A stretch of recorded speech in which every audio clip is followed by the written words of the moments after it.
साथियों नमस्कार, मैं हूं नीरज पटेल और आप देख रहे हैं नेशनल जनमत।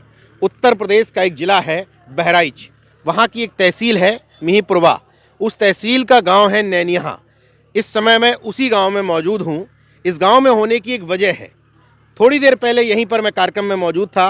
सावित्रीबाई फूले और उनकी सहयोगी माँ फातिमा शेख की जयंती मनाई गई। जयंती तो पूरे प्रदेश में मनाई गई, पूरे देश में मनाई गई। फिर आखिर इस जयंती में ऐसा क्या खास था कि मैं इस गांव में आया, वजह बताता हूं। ऊपर देखिए लिखा हुआ है आदर्श विवाह प्रतिज्ञापन समारोह, यानी कि इसी स्थल पर सावित्रीबाई फूले की जयंती मनी। और सावित्रीबाई फूले बालिका शिक्षा को लेकर के या समाज में जिस तरह की कुरीतियां और अंधविश्वास थी, उनके खात्मे को लेकर के जो काम करती थी, जयंती के जस्ट बाद वही काम इस मंच पर हो रहा है। ऊपर देखिए जय अर्जक, जय संविधान, जय विज्ञान, जय मानववाद। तो ये आदर्श विवाह प्रतिज्ञापन समारोह है क्या? और ये आयुष्मती ऋचा का नाम लिखा है, चिरंजीव नरेंद्र कुमार का नाम लिखा है। इनकी शादियां आखिर इस मंच से क्यों हो रही हैं, ये हम समझेंगे। मैं बात करता हूं कमलेश मौर्य जी से। कमलेश मौर्य जी नैनिया के रहने वाले हैं। जिस जगह पर हम लोग खड़े हुए हैं, ये आयोजन इन्हीं के सहयोग से संपन्न हुआ। सुबह आपने इसी जगह पर सावित्रीबाई फूले की जयंती की, इसके बाद अब इसी जगह पर आप एक विवाह कर रहे हैं। तो जो ये विवाह आपके द्वारा किया जा रहा है, ये क्या बेटी है आपकी? नहीं, बेटी हमारी नहीं है, लेकिन हम उसे अपने बेटी से बढ़ कर के मानते हैं। क्योंकि जब बच्ची छोटी थी और उसी समय मैंने कहा था कि इस बच्ची की जब भी शादी होगी तो मैं अपने हिसाब से करूंगा, अपने रीति रिवाज से करूंगा। और इसकी प्रेरणा जो हमें मिली, कई बार जब से माता सावित्रीबाई फूले जी की जयंती का आयोजन कर रहे हैं तो कई साथियों ने कहा कि जिस तरह से आप ये आयोजन कर रहे हैं, इसमें अगर एक विवाह का कार्यक्रम जोड़ लेंगे तो इस कार्यक्रम में 4 चांद लग जाएगा। लड़की आपकी जाति की है, आपके रिश्तेदारी में है, ऐसा है क्या कुछ? नहीं, हमारे जाति की नहीं है, न तो रिश्तेदारी की है, लेकिन उनको अपने जाति से ज़्यादा और अपने रिश्तेदारों से ज़्यादा मैं सम्मान करता हूँ। तो ये जो भी आयोजन है, यहाँ भोजन की व्यवस्था है, ये यहाँ पूरा टेंट लगा हुआ है, ये सारी व्यवस्था सब कुछ आपकी तरफ से है? ये नहीं कह सकते हमारे, क्योंकि बिना सहयोग का कुछ होता नहीं है। इसमें तो सभी लोगों का सहयोग है। मेरा मतलब ये है कि सहयोग से हो रहा है, लड़के लड़की वालों से पैसा नहीं लिया गया है? नहीं नहीं, ऐसा उनसे नहीं है। कोई पैसा नहीं? नहीं नहीं जी, नहीं। यही मैं जानना चाह रहा था। मतलब समाज के सहयोग से ही पूरा आयोजन जी सर, किया जा रहा है। जी सर। अच्छा, लड़के लड़की एससी वर्ग से हैं? 80 वर्ष हैं जी। आज 11 जनवरी है। आप ऐसे समय में शादियां कर रहे हैं जिस समय लोग कहते हैं कौन सा मास तमाम। अब मुझे तो ये समझ में नहीं आता कि दिन अच्छे खराब कैसे हो सकते हैं, क्योंकि तमाम लोग शादियां करना तो दूर, शादी की शॉपिंग तक नहीं करते हैं, और आप ऐसे समय में शादी कर रहे हैं। इसकी वजह? सर, इससे पहले भी मैं 5 बेटियों की शादी किया अपनी बेटियों की? जी, जिसमें कोई लगन मुहूर्त मैंने नहीं दिखवाया और ऐसे खरमास और मलमास में ही मैंने शादियों को संपन्न कराया और किसी को कोई दिक्कत असुविधा नहीं हुई है। कोई असुविधा नहीं हुई? 5 बेटियां हैं आपकी? 6 बेटियां हैं। 6 बेटियां हैं, 5 की शादी हो गई है? जी जी। और पांचों बिना किसी की तिथि देखे, बिना किसी का लग्न देखे हुई है? जी जी, पांचों खुशी हैं? पाँचों खुशी हैं। ये बहुत बड़ा उदाहरण है। मुझे मतलब हैरत हो रही है। मैं तमाम लोगों के मुंह से सुनता हूं कि वो इस समय शादी तो छोड़िए, शादी के लिए खरीदारी करने को भी गलत मानते हैं, और इस समय विवाह हो रहा है तो मेरे जैसे व्यक्ति का यहाँ मौजूद होना बेहद ज़रूरी था।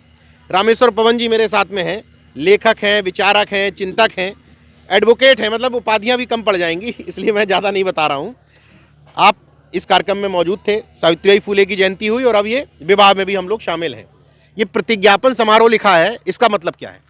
प्रतिज्ञापन यह है कि जैसे पहले वो मंत्र होता था, तो मंत्र माने होता सलाह, लेकिन वो मंत्र जो पढ़ा जाता था केवल सुन करके इस कान से उस कान से निकल जाता था, कोई उसका अर्थ नहीं जानता था।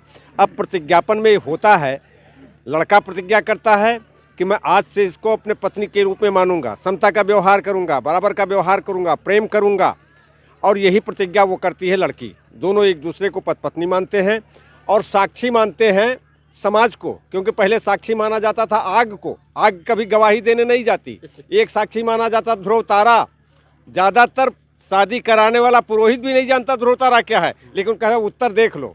उत्तर क्या देख लें उसको पता नहीं, वहाँ से तारा दिखाई भी देता है कि नहीं दिखाई देता है। और इसके बाद शादी हो जाती थी। विवाद होता था तो ये गवाही देने नहीं जाते थे, और पैसा नहीं दिया तो उल्टे जाके गवाही दे आता था।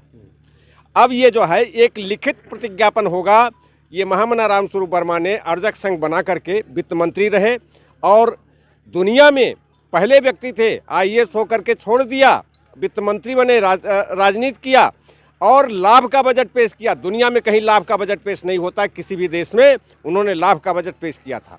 उन्होंने संघ बनाया था, ये प्रतिज्ञापन बनाया, प्रतिज्ञा होती है और एक प्रमाण पत्र लड़के वाले के पास, एक लड़की वाले के पास और एक संस्था के पास चाहिए तो उसको जाके पंजीयन करा लीजिए ये सब रजिस्ट्रार कार्यालय में।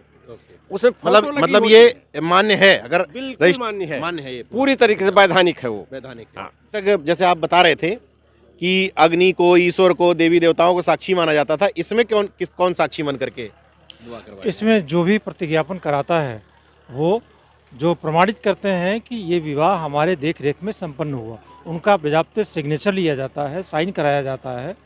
तो ये दोनों पक्षों के तरफ से दो लोग एक साक्षी होते हैं।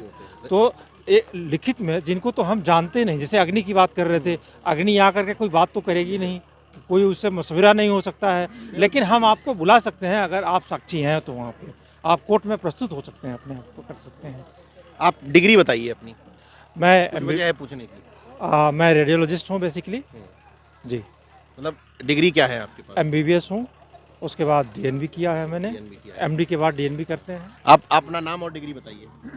मेरा नाम चंद्रशेखर विश्वकर्मा, मैं स्नातक हूँ। स्नातक है जी। आपकी degree? MA LLB। MA LLB। आपकी डिग्री? जी MA BEd है, चार विषय में MA किया मैंने। 4 विषय जी, में MA है? जी 4 विषय और में। BEd किया, इसके बाद फिर और भी कई डिग्रियां भी हैं। Okay. MCom LLB। MCom LLB। मैं MA किया हूँ और 4 साल इलाहाबाद रहा हूँ, UPSC एस्पिरेंट हूँ। अब ये वजह बताता हूँ कि डिग्री क्यों पूछ रहा हूँ। एक और विवाह पद्धति जो सामान्य तौर पर प्रचलित है, उसमें विवाह कराने वाले अपनी डिग्री नहीं बताते हैं कि अंगूठा छाप हैं, अंगूठा टेक हैं, कि 6वीं तक पढ़े हैं, कि 7वीं तक पढ़े हैं।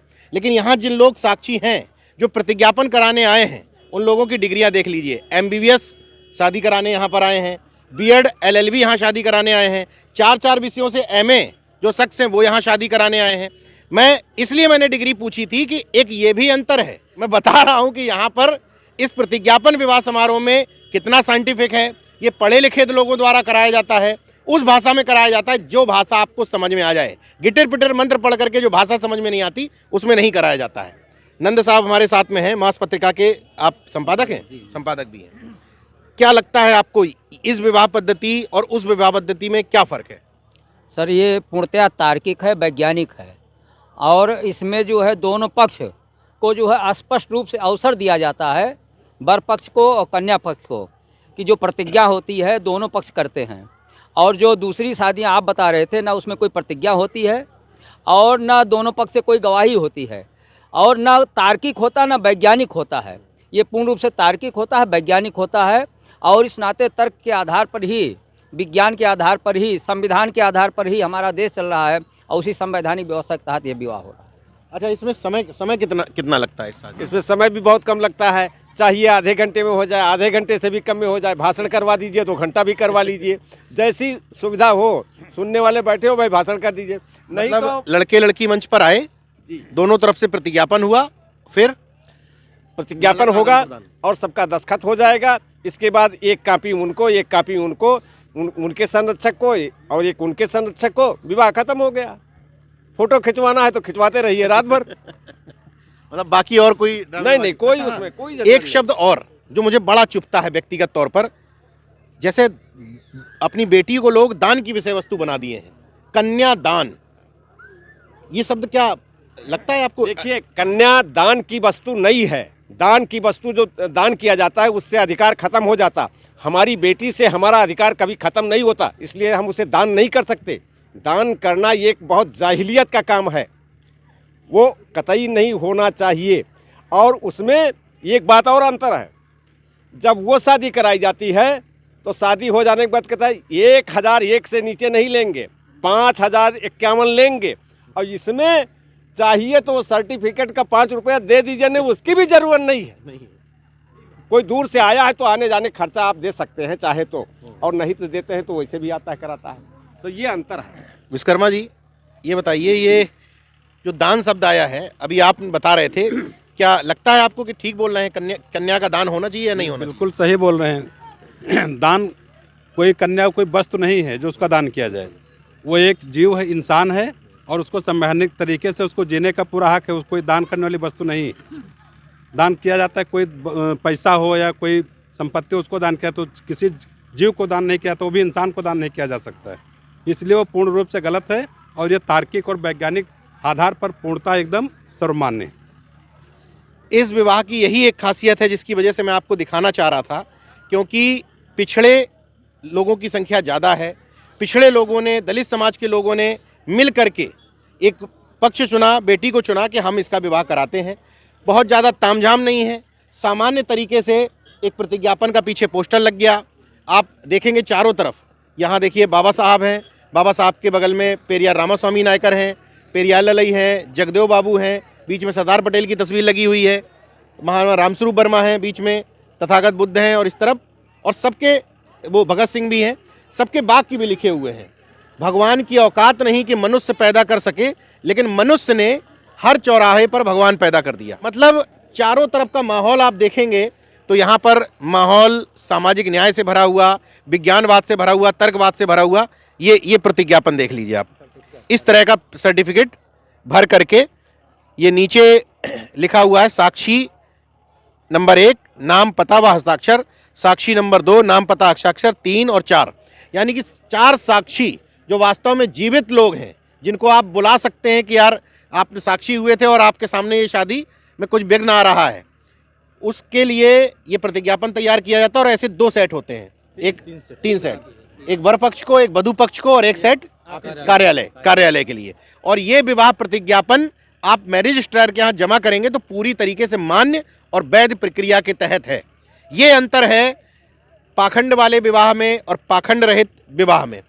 कमलेश मौर्य जी से अंतिम सवाल मैं पूछता हूँ कि ये पहली शादी है या फिर ऐसी पहले भी आप कर चुके हैं?